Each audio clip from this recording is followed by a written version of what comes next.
Okay, hello there. You know, I don't usually wear blue, a light blue wrinkled t-shirt. I don't know whether I like that. Either way, here I am.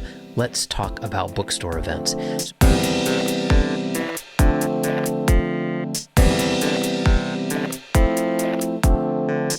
My book, I Only Cry with Emoticons, came out in June, about 3 or 4 months ago.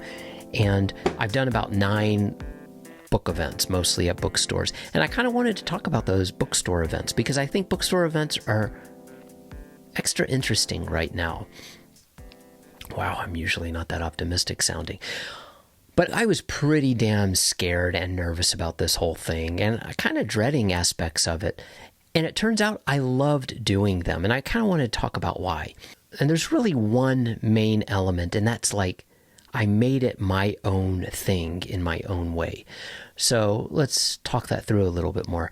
For one, I don't know if it's the pandemic or just where we're at right now, that things are a little more flexible in how these events go.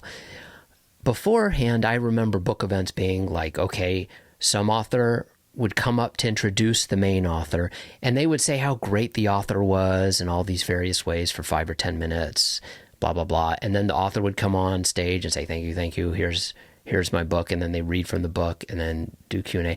But I just remember it being like one format and mostly boring, except if the author is a great performer. Nowadays, things are a lot different. More people come on stage, there's different conversations, and more things can happen.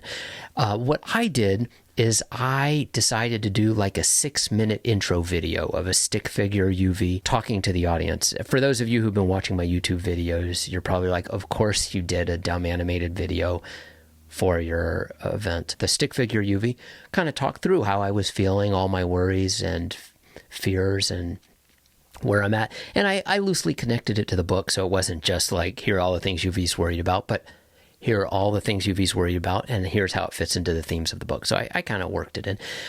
I just posted that YouTube video a little while ago, so I'm going to link to it from here if you want to watch the whole thing, but I'll put some highlights in here. I've been freaking out about this for months, standing on stage in front of you, the anxiety and the dread and the despair I have felt over these past few months. I've been seeing a therapist because of these feelings. I've asked friends for help. My wife has had to deal with even more of my bullshit than my normal amount of bullshit, which is a pretty good amount of bullshit. So that was a wonderful way for me to start the event because, for one, I kind of already got on stage before I had to get on stage. And it was pre-recorded, so that kind of helped a little bit with my stage fright. But also, it's a thing I love to do, and so it was great that I could do that in this event. I didn't have anyone introduce me, other than maybe the person working at the bookstore saying, Yuvi's coming on, in a few sentences. And then I walked on stage, and I actually had like a slideshow presentation with like animations, no audio this time, just like some visuals, while I at first talked a little about the setup for how I wrote this book, and then I read from the book, and I continued to have visuals. Again, my YouTube video that I'm linking to, if you want to see what I mean, you can see it in detail there. Though I have to admit, in the YouTube video, when I looked at it again, I realized that I did my reading too quickly, and I didn't quite capture the humor and the connection I had with an audience in the real events. So the YouTube video is a little stiffer and too fast, but you'll still get the idea. Along the way, I took little breaks from the reading and told stories about the writing of the book. Now, I didn't want to have that part heavily scripted. I wanted that to be very free-flowing. And so before the event, I took some workshops with a fabulous group called Ultra Speaking, and they really help you get out of your head and tell stories that matter to you, but in a very natural, unscripted way. That helped a ton. So I could run with these different elements. For instance, like I wanted to talk about, I wrote the book partly at the bathroom stall of a day job, and I wanted to tell these other elements that related to the book. I could do that without a script. I practiced a lot, so it's not like I was unpracticed, but I didn't have the script in front of me. That was really fun to mix and match, reading from the page and just telling stories and jokes. After I did that little visual thing plus the reading, I had an author friend come up on stage, and sometimes they would read from what they're working on, sometimes not, and we'd have a conversation about something that we were both obsessed with, whether it's like vulnerability or being in tech. We just come up with a theme and have a conversation about it, and then bring the audience in towards the end for a Q&A. And so that's how my events went. Nothing like brilliant or earth-shattering about it, but I thought it was really fun to ooze my personality into the whole event.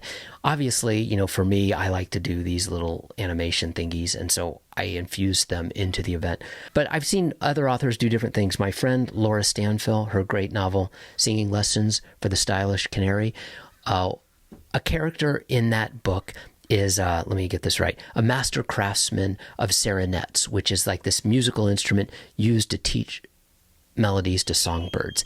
And she had a sarinet on stage and played it for the audience. It was so cool to experience that while also listening to her read from her book about this character.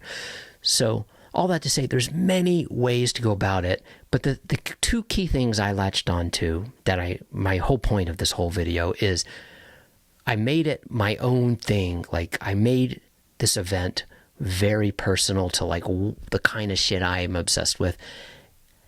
And I did a little practicing of how not to have to be scripted. So I'm not like, I mean, it's one thing to read from your book. Like, I didn't want to memorize my readings. For the rest of it, I kind of wanted to keep it free flowing, and I wanted to trust myself to just go where I wanted to go. And that was super fun. You know, I could even wing it in ways I never expected. Like, a former boss walked in one of my readings like 30 minutes in, and I just stopped and was like, "Hey, how you doing?" And I kind of like talked to him, but then infused that detail into like a little story. So that's it. I just wanted to say that I used to think bookstore events were boring, and now I both loved to perform at one of these events, but I also like to go to these events and, you know, help my friends and others make the events more personal to them. I think that's all.